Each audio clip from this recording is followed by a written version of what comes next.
Everyone, and thank you for joining us for tonight's International Dermatology Foundation Educational Series webinar. My name is Ashley with RBC Consultants, and the title of tonight's program is Targeting the Root Cause of Eczema Itch, the Science of Ecz-Rx Endolysins. As moderator this evening, we have Dr. Ali Shabazz, Clinical Assistant Professor, Texas A&M School of Medicine, Dermatologist, Westlake Dermatology, and Cosmetic Surgery. As speaker this evening, we have Dr. Latanya Benjamin. She is board-certified dermatologist, Young Skin MD in Parkland, Florida. We would like to thank our supporter this evening, ZenZema, for making this program possible. Some logistic tips before we begin.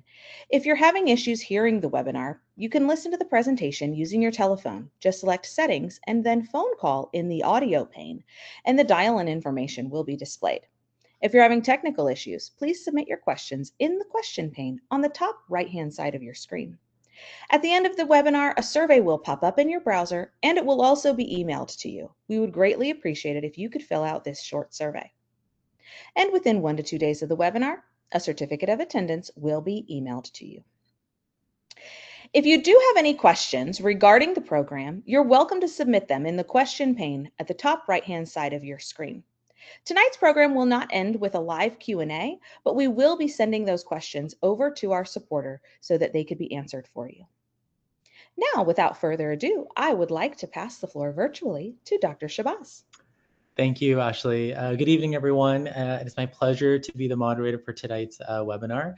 As Ashley mentioned, I'm Ali Shabazz. I am a dermatologist in Austin, Texas, and a clinical assistant professor at Texas A&M School of Medicine. I'd like to thank Dr. Leon Kursik for inviting me to moderate this webinar this evening, and a little bit about International Dermatology Foundation, or IDF. The principal mission is to raise awareness and improve dermatological care all over the world, especially in underserved areas, through education. Next slide. As you can see here, we've had the pleasure of inviting some world-renowned esteemed dermatologists on a plethora of topics as our previous educational sessions. And if you'd like to stay up to date with some of our future webinars, please follow us on Instagram, LinkedIn, and Facebook at the following handles, as well as please register for upcoming educational events at www.idfeducationalseries.com. And without further ado, it is my pleasure to introduce Dr. Latanya Benjamin, who is a board-certified dermatologist in Parkland, Florida, to discuss targeting the root cause of eczema itch, the science of Ecz-Rx endolysins. Take it away, Dr. Benjamin. I will. Thank you so much for this kind introduction. Hello, everyone, and good evening. It is a pleasure to be here. Thank you to IDF and ZenZema for the kind invitation to speak to you tonight. We'll share the next 45 minutes to an hour together. And again, happy to be here, and thank you for taking the time to participate and join me in this webinar. So let's dive right in. Again, my name is Dr. Latanya Benjamin. I'm a double board certified and fellowship trained pediatric dermatologist from Florida, bringing this new innovative science to you.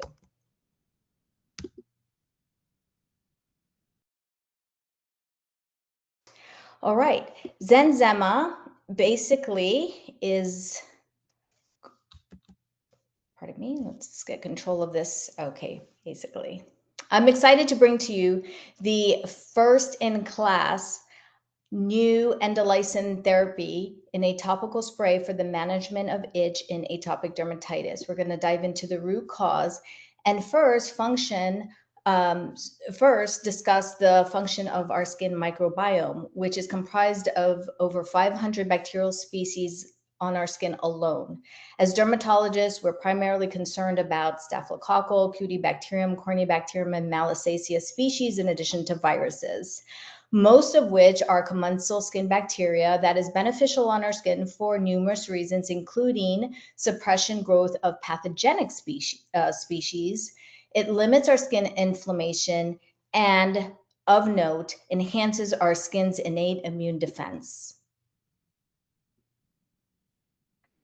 We know that developing the skin microbiome and maintaining it to be beneficial depends on our acid mantle and water content. We know the skin microbiome plays a positive influence mainly on our immunity in modulating resident skin T cells and enabling appropriate immune tolerance and inflammatory response.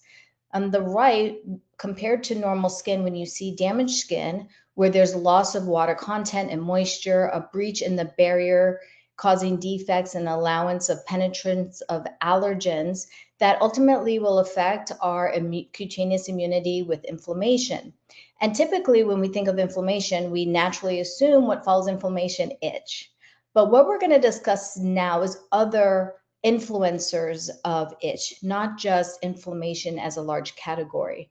We're going to look at the emerging role in the science of the skin microbiota as it impacts itch. We know now from studies that there are large-scale changes of the skin microbiota that has been noted in our itchy dermatoses.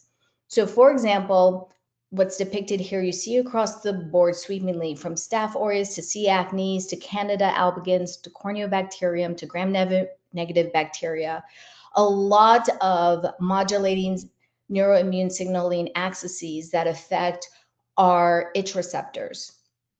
And so what we know, if we're going to focus on atopic dermatitis, if you look at the far right and the purple Staph aureus cluster, we know that there are at least 3 factors, including our protease V8, our N-formulin peptides, and alpha hemolysin that have been identified as toxins that have been, proteins that have been released by Staph aureus that triggers itch.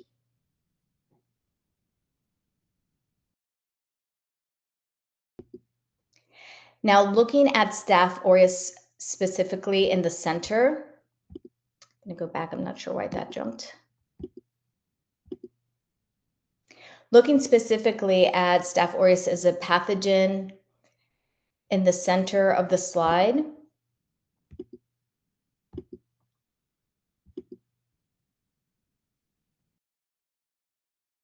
I'm going to ask IT to take control. Something's happening in the background here. I'm going to try one more time. Thanks for your patience. Staph aureus as the pathogen, so the gold Staph aureus in the center of this slide, what we're seeing is that Staph aureus as a bacterium has the ability to express multiple virulence factors that manipulates the host immune and adaptive immune responses. Going clockwise, at 2 o'clock, you'll see that there are clusters of virulence factors, namely cytotoxins, superantigens, cofactors, enzymes or proteases. And Staph aureus also has these enzymes or proteinases that are endogenous to our keratinocytes, which ultimately contributes to barrier destruction.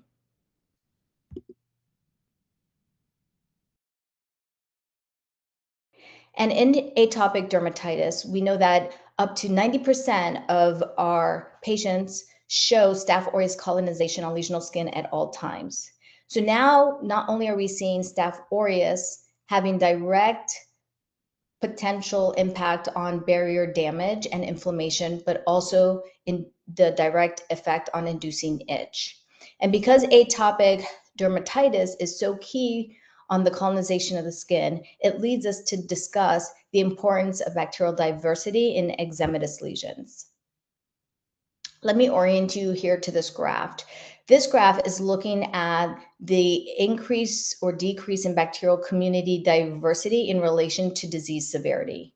So on the left of the graph, where you see a cluster of yellow baseline and blue-green post-flare increased bacterial diversity, you see that there is a lower SCORAD rate. And so basically we're saying that there is less disease severity as compared to the right, where you see more of the red circles, the flared, where we see a decrease in bacterial community diversity and an increase in disease severity. Put another way, when you look at whether it's non-lesional or lesional skin compared to healthy control skin, we see that in healthy control skin, we have a small colonization or amount of Staph aureus present in combination with other bacteria. Now, when we move into more of an atopic dermatitis phenotype, we see more of a preponderance of Staph aureus and less bacterial diversity. Well established on the right, when comparing disease flare states in atopic dermatitis in children, we see if you track, and I know most of us are familiar with this graph, but it says it all. When you track the blue the blue line that's highlighting microbial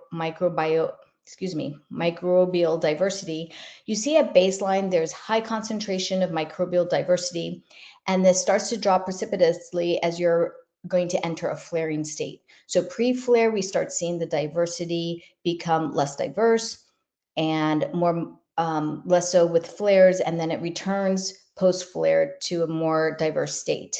Similarly, when you track the proportion of staph present, which is the green line, in a baseline state, we have less staph, and it increases as we enter the pre-flare going to the flare state, and that correlates with the disease severity and back down to baseline.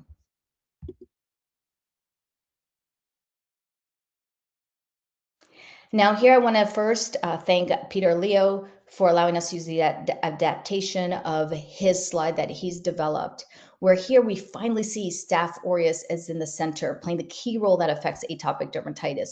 We know the 4 pillars that atopic dermatitis stands on is skin barrier dysfunction, dysbiosis, inflammation, and itch. And we see how Staph aureus is now really demonstrating its potent effect on this vicious cycle of atopic dermatitis, especially the serine protease V8 directly from Staph aureus is responsible for itch.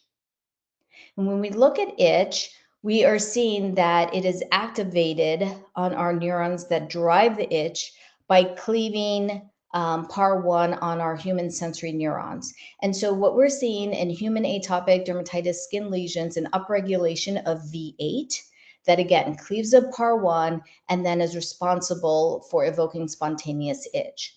And what we're showing here is if conceptually you're reducing the Staph aureus colonization and minimizing that upregulation of V8, you're ultimately going to prevent PAR1 cleavage and reduce itch in atopic dermatitis.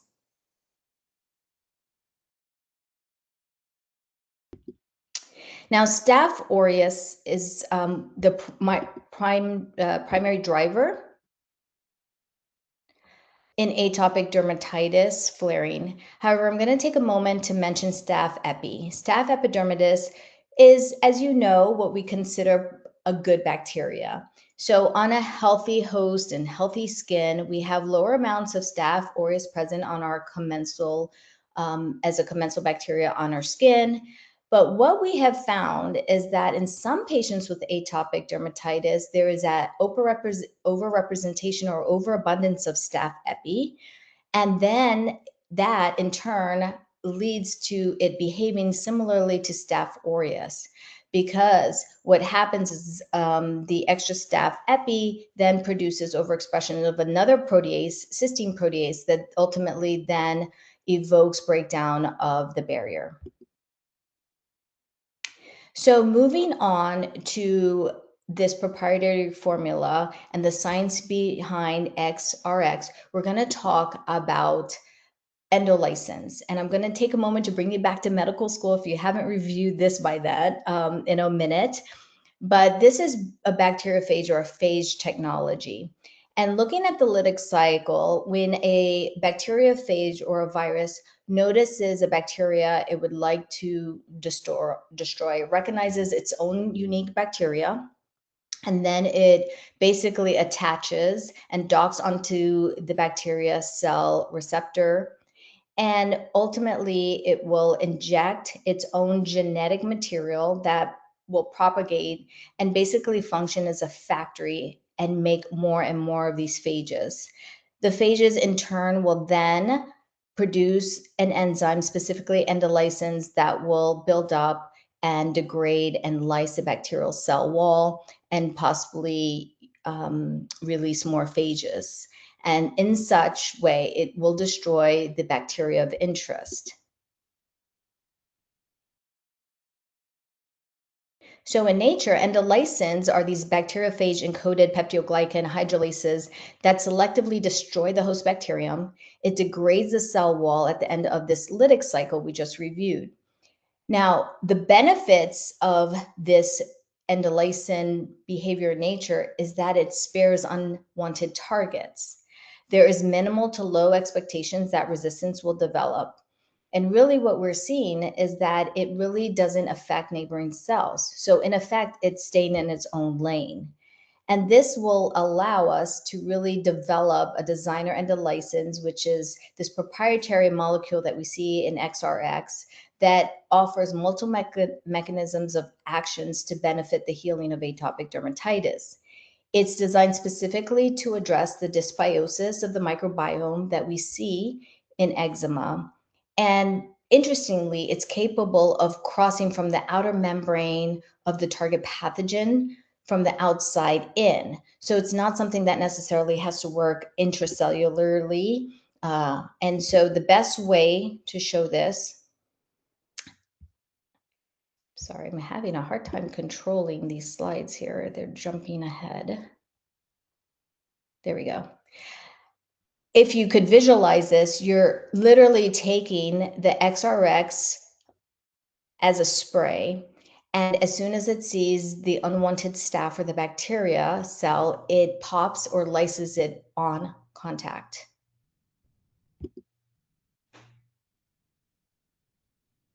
And unlike a topical antibiotic that is really more of a metabolic targeting, recruiting and really needing the actual bacteria to metabolize, this is more of a structural destruction in which it is caused by rapid osmotic lysing.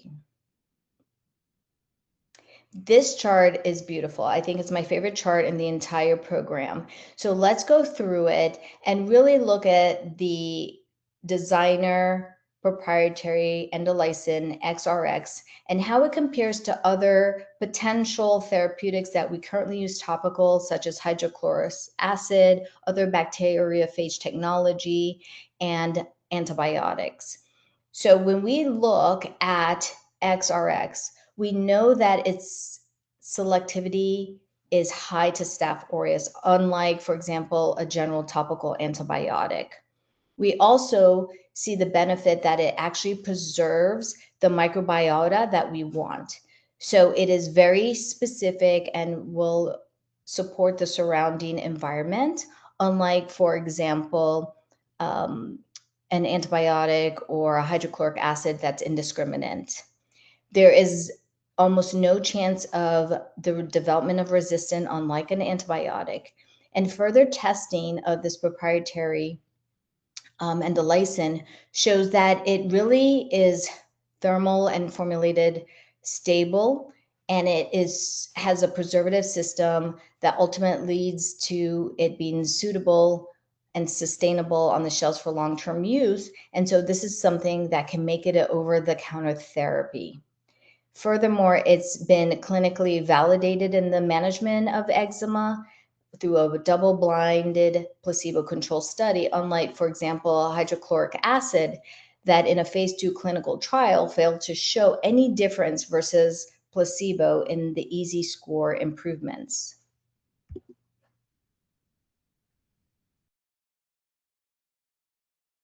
So let's take a look at the actual product, ZenZema's Eczema Itch Spray.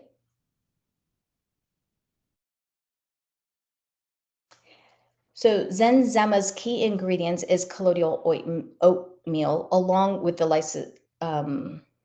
endolysin, the Ecz-Rx, the proprietary formula.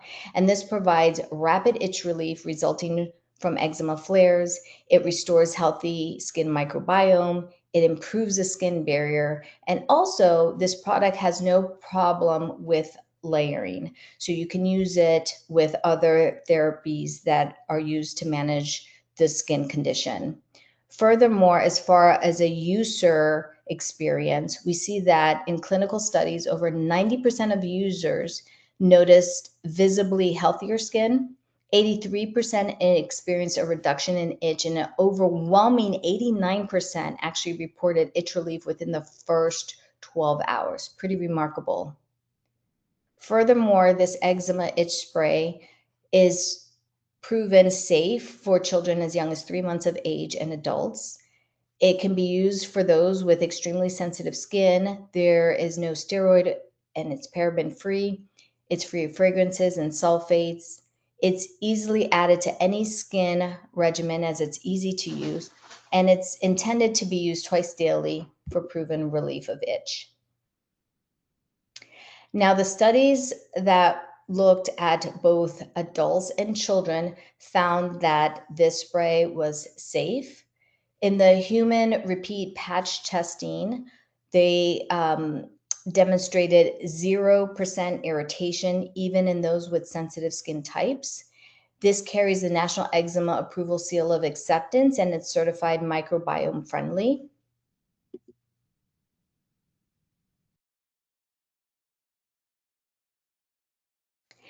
And in addition to thinking this as a treatment for atopic dermatitis, there is consideration for using this in the management of prevention as well. As we stated, there are pre-inflammatory pre-infection colonization with Staph aureus. And so conceivably, this is going to be wonderful to use even before or during a flare, because it could then prevent local and potentially systemic inflammation. We know that that's a huge burden in the management of atopic dermatitis.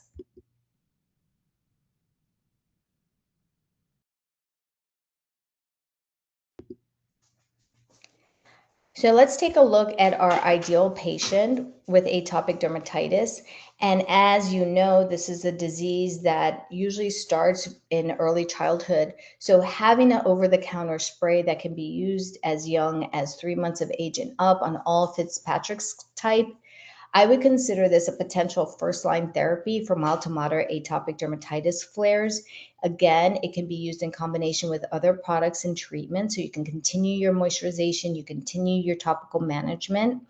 This I find is very useful in pediatric dermatology, especially when convincing patients to try yet another management tool in their toolbox for atopic dermatitis. These are typically parents that are either steroid phobic or not really interested, understandably, in flares to continue to use repeatedly topical steroids over and over again on their young child. This is also great for older folks that really are contending with their eczema, perhaps have outgrown it to some degree and managing it, but not perfectly. These are patients that are still looking for some itch maintenance and long-term relief. And it can be used on sensitive areas such as the neck and the underarms. It is steroid sparing. And this is something where you possibly want an additional therapeutic that can assist when you want to avoid that repetitive cycle of having a patient on antibiotics, whether topical or oral, over and over again to manage their atopic dermatitis flaring. So let's take a look at the clinical studies regarding the validation of this itch spray. In preliminary clinical data, what we saw was a greater magnitude of itch reduction when you compare this spray with its colloidal oatmeal vehicle. So by day 8, now we're not talking weeks, we are talking days. By day 8, we see that 30% achieved reduction of itch compared to only 4% in the vehicle containing colloidal oatmeal. Furthermore, when you take a look at the worst itch score given by the subject and even their average itch score, you continue to see this early decline. And on average, what we're seeing is a precipitous drop around day 3. And if you follow them out, 61% of the active group reported itch reduction at day 8. And we see that this itch reduction has remained stable and at low levels.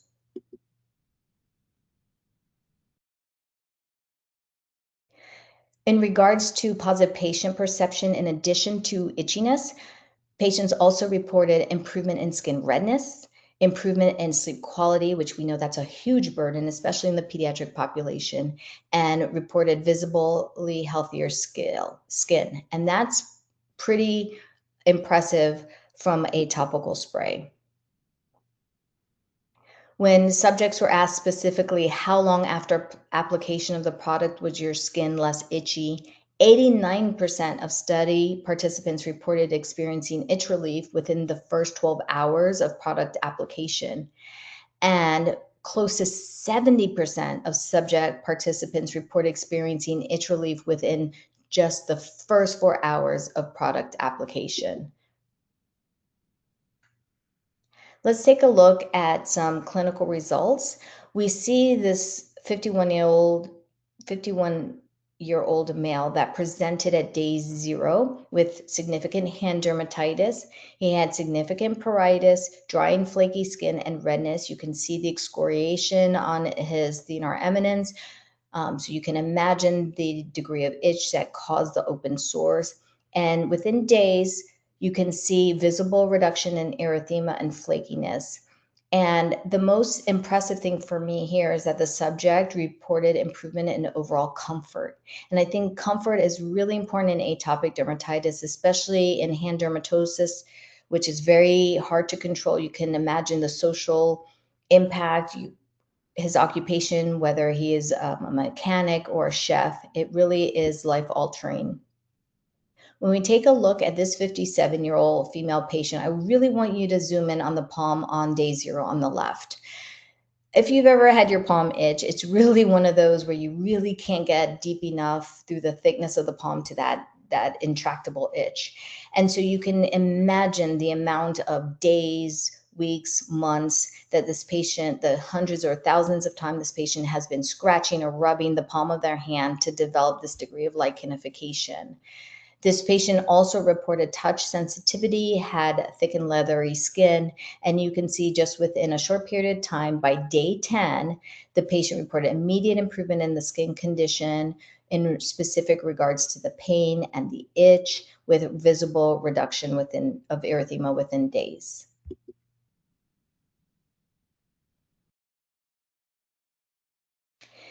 This patient really spoke to me. This is a 78-year-old female on day 1 that presented. Again, another case of really severe hand eczema that failed moderate potency corticosteroid treatment. Utilized the eczema itch spray twice daily for 14 days. Now you can see by the third panel on day 13, significant improvement. You don't see that thickened yellow crusty plaques, the degree of erythema, perhaps the symptoms of, tightness and soreness. But what really struck me is with continued use out to day 60, how much clearance this patient was able to achieve. So for me, this is something that I would not necessarily stop, because it could be used continuously long-term for maintenance. And so we're not necessarily having to chase these in-between flare-ups. You see the sustained benefit here. Now, this patient that we're going to move to, let me orient you here. Let's talk about this one. So this patient, I don't understand why these slides are jumping. Okay.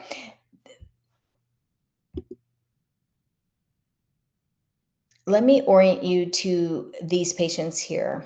It's vertical, so top and down. So on the left panel, day 1, you see in specific unique areas on the body that has its own characteristic microbiome. It's influenced by other factors such as sweating here, additional bacterium. So day 1, you see this erythematous rash. By day 10, it looks almost absolutely clear to my eyes. In the middle panel, antecubital fossas, classic location for atopic dermatitis. You can see the degree of benefit achieved in such a short period of time. Now, in this patient,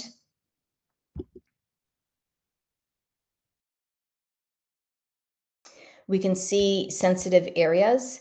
with the lateral neck. I hope you're not distracted by the beautiful earrings. But this patient, what stands out to me is the reported peak pruritus NRS score of 8 out of 10 dropped down to absolute 0, no signs of itch by day 30. And after 30 days of continuous use, you see no resulting dyspigmentation, no hypopigmentation, as you potentially would offer concerns if you had a topical high potency corticosteroid that hopefully you wouldn't use on sensitive skin in this area of the body. But nonetheless, you can see nice results in 30 days. This is another patient with skin of color with more pronounced erythema showing through the skin. Again, similarly, a peak NRS score of 8 at day 0 that's brought down nicely and decreased by a factor of 5 by day 30, and improvement in the condition with the spray.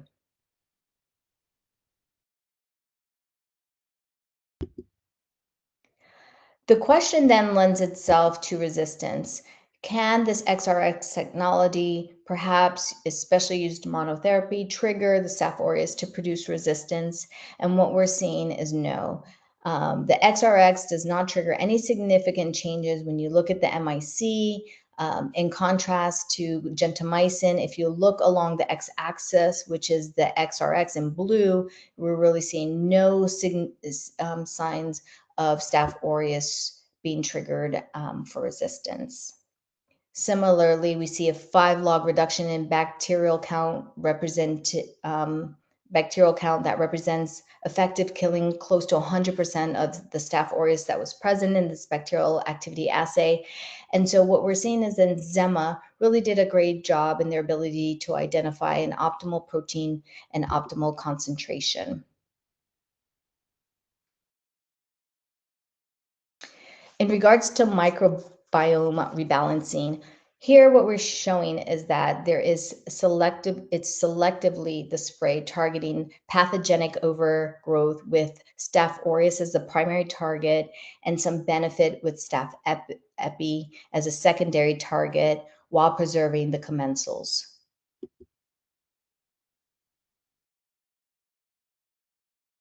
So let's talk about the actual product. I'm pleased to say that I'm one of the first, if not the first person actually holding a bottle of this proprietary spray, ZenZema. I just received it, and this is something that you too can get in your hands for your patients in need. You can get 24 full-size eczema itch spray to try, have your patients try before they buy. And this is something worth considering for your patients that need it to get their hands on it. What I can say is that you will be provided with coupon pads offering your patients $5 off their first purchase. But what I also love is that they will provide supplements that will save you time in your office to educate the patient on how to use a spray. So what you'll do is they will spray twice daily, morning and evening, and allowed to air dry. It will take a few minutes, maybe 2-3 minutes, and then they could potentially start feeling the effect. They can use it as a standalone or possibly add their current treatment regimen following that. And I'll demonstrate for you. It is really something that goes on lightweight. It feels like water. There's no odor and it dries quickly. And it's proving to be used easily. It's fast and it provides lasting itch relief. It is safe for adults and children as young as 3 months of age. And it brings really back that balance to the skin and helps to restore it and make it healthy. It is steroid free, remember, paraben free and fragrance free. So it's pleasant, it's odor free, it's really pleasant to use.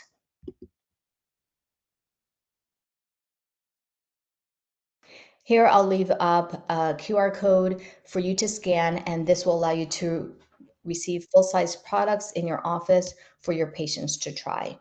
And with this, I'll turn it back over. Thank you for your kind attention. Thank you, Dr. Benjamin. That was fantastic. Definitely reminds me back of medical school days and undergrad with endolysin and all our pathophysiology. Next slide.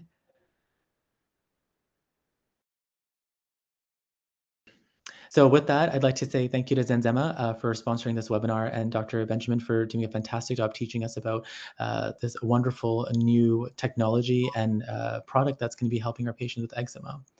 And with that, I would like to plug in our future webinars. For the next one, we will have Dr. Lisa Swanson, who is a pediatric dermatologist and a wonderful dermatologist, discussing molluscum, emerging therapies and management therapies. Please register at www.idfeducationalseries.com to register for this one. Thank you again, everyone, and please leave your questions in the question panel below, and we will get back to you. Thank you, Dr. Benjamin. Have a wonderful night, everyone. Good night.